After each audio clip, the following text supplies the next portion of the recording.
sen susma ve danışma. En büyük acıdır hayatta öz acizliğinle barışmak. Ben itirmeyleri bilirim, bana izah etme. Hele bir yâre diyarem, kanolar terk etme. Buna bir bak, yine rastlaşmışım yıllar sonra. Bir tesadüftür unuttum, diyecektim gitme. Ben itirmeyleri bilirim, bana izah etme. Hele bir yâre diyarem, kanolar terk etme.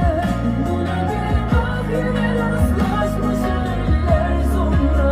Bir tesadüftür unuttum, diyecektim gitme.